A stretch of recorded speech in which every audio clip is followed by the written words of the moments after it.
Mu gihe ubundi buri mwisekeza ry'imisi 16 yahariwe kurwanya amakorerwa abigeme n'abakenyezi, umwe bwa Buraya bufadikanije n'Ubushikiranganji bw'ubufatana mu nda barateguye igikorwa cyo kurwanya amakorerwa abakenyezi n'abigeme. Donatien Girukishaka, umuyobozi mukuru ajejwe neza y'abakenyezi n'iterambere dakumira, avuga ko guhotera umukenyezi ari guhonyanga agateka kazina muntu, ko vyoranduranwa n'imizi, ko atawosigara inyuma kandi kuko ngo urugamba n'ugwa twese. Guhohotera mukenyezi canke umwigeme n'uguhohotera akateka kazina muntu. Nivyo rero iyo tuvuze imisi 16 yahariwe kurwanya ayo mabi nico bisigura. Nukwerekana ko guhohotera umukenyezi bifitaniye isano rikomeye no guhohotera agateka kazina muntu.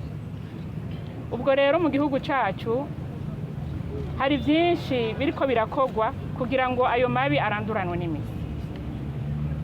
Bimwe no bigaruka ko murabona ko irisekeza buri mwaka ryamariba, kuko hariho ibihugu irisekeza ritamara igihe cyose.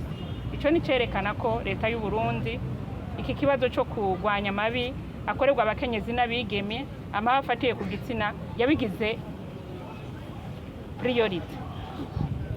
Hanyuma kandi twarashizeho ibigo bishika 5 bijejwe gufasha abashikiwe n'ayo mabi. Ico twokwita le centre de prise en charge holistique des victimes de violences basées sur le genre. Kiriho Muyinga, kiriho mu Cibitoke, kiriho Makamba, kiriho no mu Rumonge aho duheruka kucugurura vuba cyane. Ivyo byose bikaba byabanzirijwe n'ikigo ca mbere cyatanguye kiri Gitega. Hariho nibindi byinshi murazi ko hari itegeko rijejwe guhana abakoze amabi no gukingira abayakorewe kuva muri 2016 ryashizweho kandi ririko ribandanya rikurikizwa rifasha kugira ngo ayo mabi turabe ko yoranduranwa n'imizi. Hariho nibindi byinshi turafise ukuntu duhanahana amakuru mu gihugu cyose tukamenya ubushikiwe n'ayo mabi kugira ngo buno nyene ashobore guca aronka uwumuba hafi amufasha kugira ngo umuti uboneke. Ariko rero nubwo hari byinshi bimaze gukoreka kandi hari inguvu nyinshi za leta n'abasanzwe bafasha leta kugira ngo ayo mabi aranduranwe n'imizi, haracariho amabi acibonekeza. Umwana yagandaguwe mw'iyo ndwi iheze, umwana w'imyaka 5, birababaje cyane. Yamanje gukubakugwa afatwa ku nguvu hamaricwa. Nimuramvya ubu nyene vuba hari umugabo arenze imyaka 30 yafashe umwana muto cyane w'amezi makeya amufata ku nguvu. Aho nituvuza agahomera bunwa mwabonye agatembera ku masanamu aho imisori 3 yafashe ku nguvu umwana w'umukobwa mu Rumonge.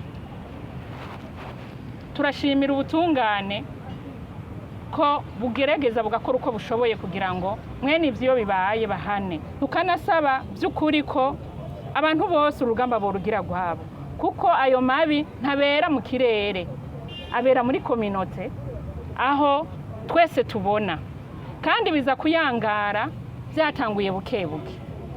Amabafatiye ku gitsina rero canke akorerwa abakenyezi n'abigeme nta numwe asiga inyuma, yaba umwana, yaba uwukuze, yaba umutama, yaba uruyoya, murumva ko n'abana bato bashikirwa, yaba ugendana ubumuga, eka mbere n'abagabo n'abakenyezi arabashikira. Kiretse yuko abakenyezi n'abigeme ari ku rugero runini cyane. None rero uru rugamba ntigoba gwa bamwe, sugo Ubushikiranganji, sugo abajejwe kubifasha gusa n'ugwa twese, kuko bibera aho turi tugira ico tubikozeko. Kimwe cyo kwigira sindabibazwa ngo ivyana kasinda byinjiramwo twamire, kuko biba biza bukebuke aho zirara ziraka bwaca zikazima twese turahaza. Tugaca tugira ngo ntibindaba mu muji hoho bavuga ati ntibindaba mwe wese aja mu vyiwe, ariko byategezwa kuturaba twese tukazitira tutaronerwa. Aho mubona biriko biraba nabi hako abantu ejo bashika kukwicana, hari n'ingeso yadutse ikomeye cyane aho abagabo n'abagore bicana hagati yabo.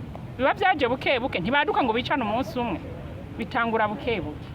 Twese rero tugira urugamba rwa twese biturabe, hanyuma twamirire kure. Abajeje intwaro barahari, tubivuge ivyo tubona binaniranye tubishikirize ubutungane, tubishikirize ababijejwe. Ubushikiranganji burahari, burafise ubuyobozi bw'intara bubijejwe.